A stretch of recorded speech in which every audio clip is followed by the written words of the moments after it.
What's up, YouTube? It's your boy Trucking States. I'm back with another video. Yeah, I'm out here in Sacramento, California. This video, basically, I just want to do a video going over.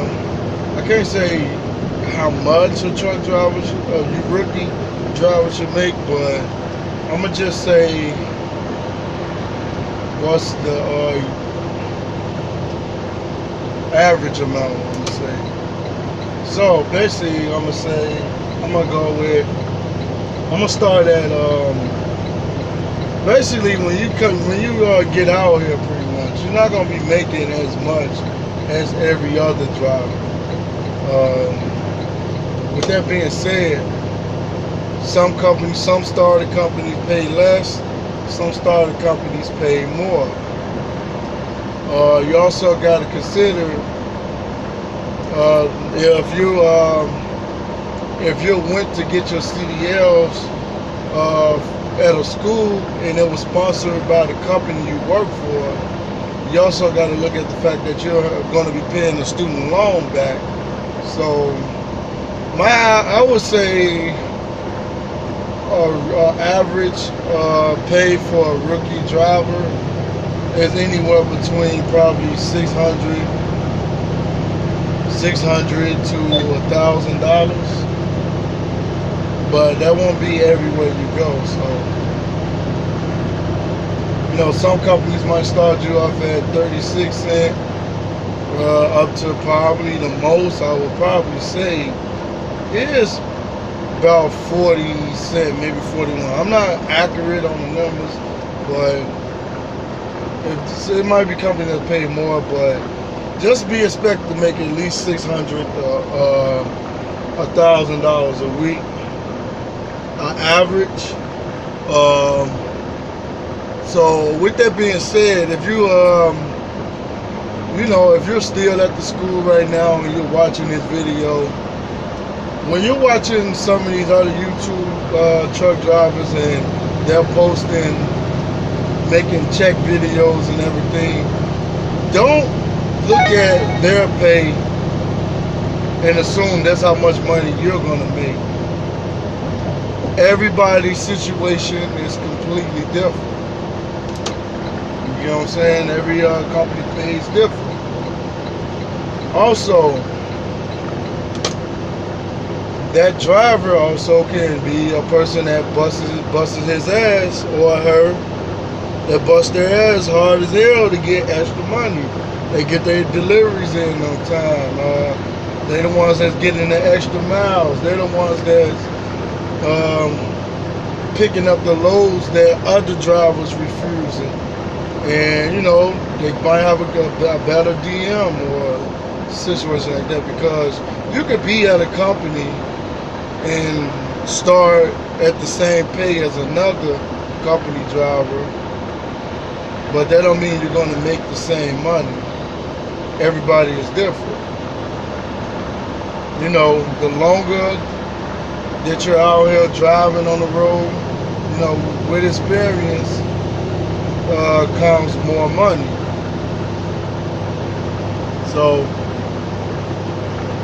you gotta be willing to put the time in, to get the type of money that you actually will be worth. Because basically, when you're out here, most of these companies are going to go off experience. So there's companies that pay more than the next companies if they hire you fresh out of school. So when you're doing your research, you want to make sure that if you go to this particular company, that it suits and take care of your needs. You want to get with the company that's going to pay you the most, but you also want to make sure that you're going to get the miles to actually so you can you want to make sure that you get the miles with the right CPM, that's cents per mile, For those who don't know, you want to, when you're getting on the phone with your recruiter and everything, you want to ask questions like, you know, what about detention pay, breakdown Out of pay? route. Drive to Um, route line behind you. Or proceed. would you have to unload your own trailer? 78 miles. Stuff like that. 76 on the right. Yeah, so basically, you want to actually make sure you know what your average is going to be. Also, when you joining, when you pick the company that you want to go to, the average I would say should at least be close to 2,500 miles, the most. If you're not going to hit 3,000. 3,000 miles is not hard to get, but you got to bust your ass to get it. So you just want to make sure that when you choose the company that you're going to, just make sure that it suits your needs pretty much. You want to make sure that, if you're going to this company, is there another company that would take you in that will give you more money according to the CPM that they're paying? What's your average?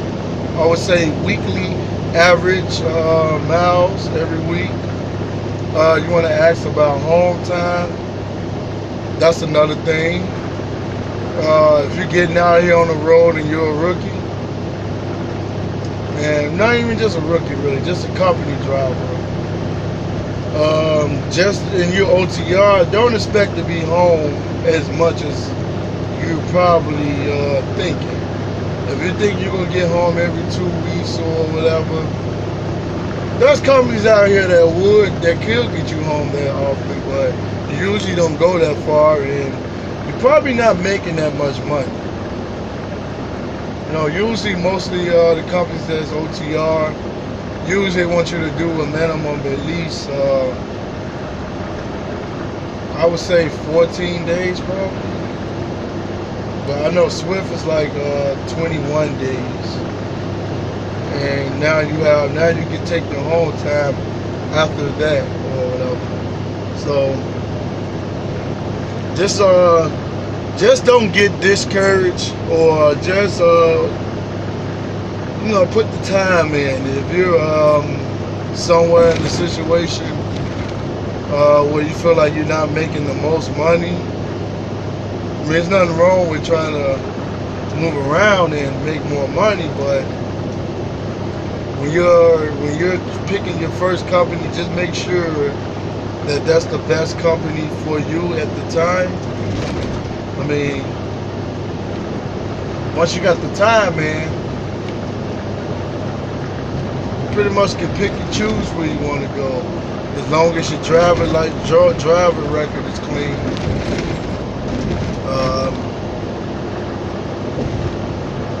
Yeah, man, you just want to, when you get out here, you gotta put the time in. You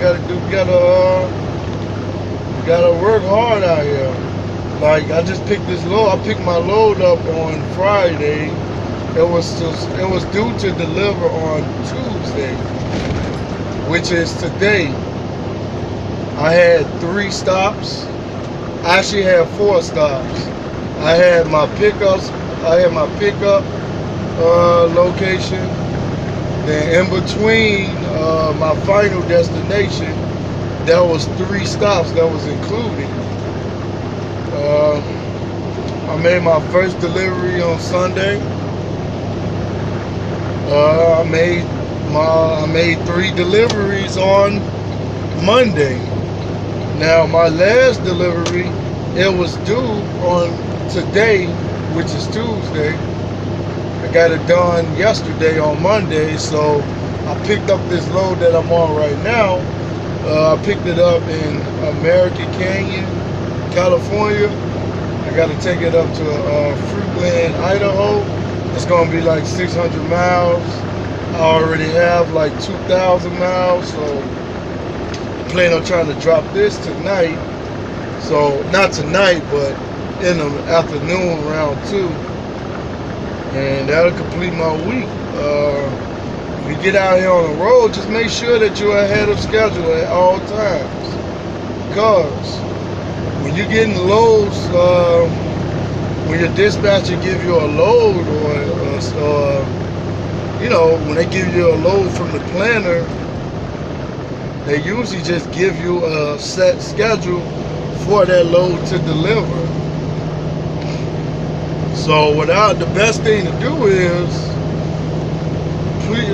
pre-trip, make sure that you pre-planning everything. Pre-planning is very important. So if you, with the proper pre-planning, if you have the hours and you know how to run your clock, you know how to move your truck, you can be at some of your deliveries a day ahead sometimes. And the best advice I can give is try to sleep at the shipper. If you can't sleep at the shipper, find somewhere to park that's in the area of the shipper. There's plenty of times that I done parked on the street for just to get closer to the shipper, so I didn't have to start my clock as soon as I was getting loaded or getting unloaded. If you can get to the shipper without starting your clock too early, fuck, I got a spider in my damn truck. Damn, I got a damn spider in here. But if you can get to your shipper on time and early, it gives you more time to get your loads done and get the extra miles in. But that's all I'm gonna say for right now. So it's been your boy Trucking States, man. I'm about to get ready to head out.